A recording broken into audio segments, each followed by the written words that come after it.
Right, so my disposable vape lithium-ion cache has reached alarming levels. And so yeah, basically I am alarmed. And having been alarmed,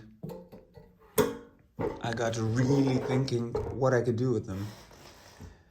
And so I had these little flames lying around. These are about $3 per 3-pack, $4 thereabouts, so like $1 a pop. And I was like, yeah, I had to get some, right? So Big Clive had a video on them, and what else can I do?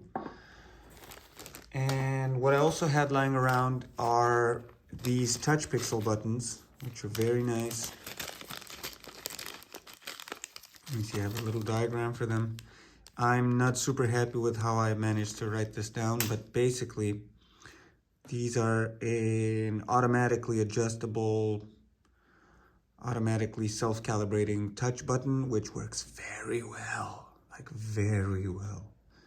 So what this needs is plus and ground, and then it'll give you a high if you touch it for as long as you touch it by default. But it does have two programming pads, and if you bridge B, bridge the second one over here, it'll be click on, click off, right? Click on and then it stays on. And it also has this LED which draws quite a lot of power. You can disable this by clipping either it or the resistor. And what else? Yeah, no, these are very good. I haven't actually tested their voltage range, but they will work perfectly down to what I would imagine is about 2.5. And for the switching current, I'm not using too much, but they are super fine. And the last ingredient to solving my oversupply of tiny lithium-ion batteries are these. And these are finally the Chinese figuring out that you can actually put two resistors on the Type-C cable. We're talking about these two ones, right, which are at a right angle to one another, left of the capacitor. And in this case, there are these two ones that are right above the chip, right? So I've noticed these in the listings, and yeah, it did catch my eye, right? Because I had basically a metric ton of these.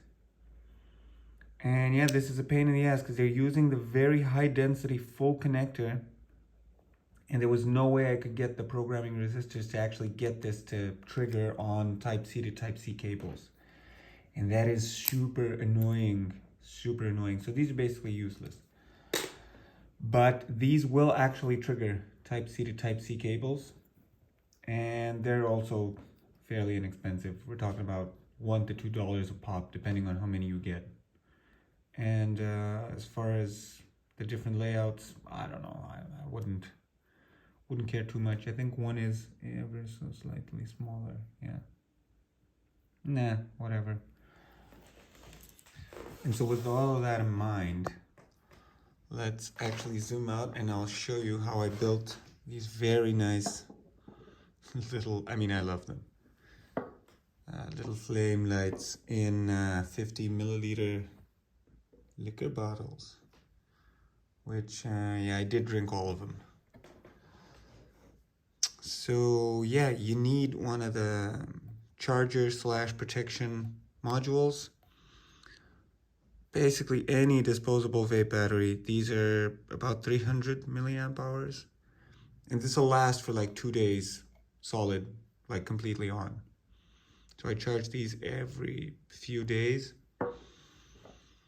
The Absolute was a bit nicer because the base is wider and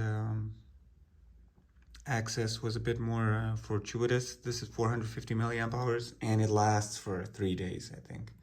Easy. And touch works superbly through the glass, right?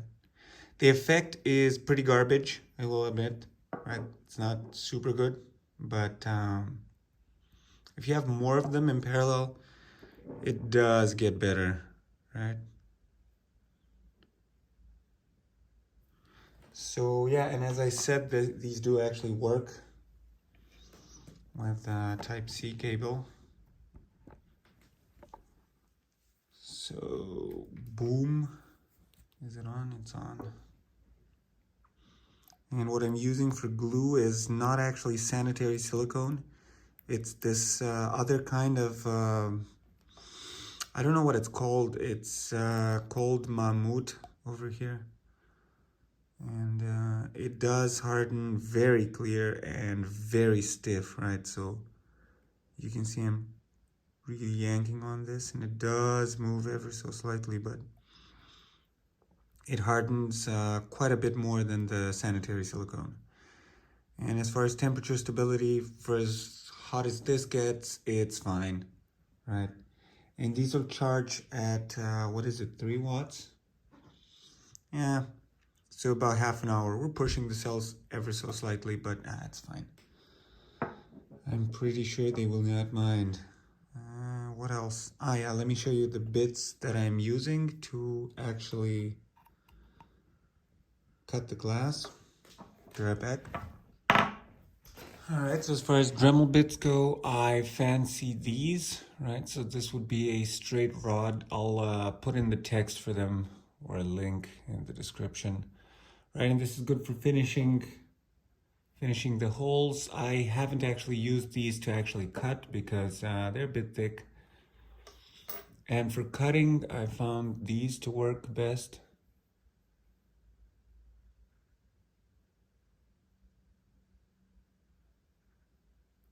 Right. So this kind of deal. Whoop. And these work pretty well. And so yeah, that's been it. I hope you'll have as much fun upcycling these batteries as I have. And have a good one.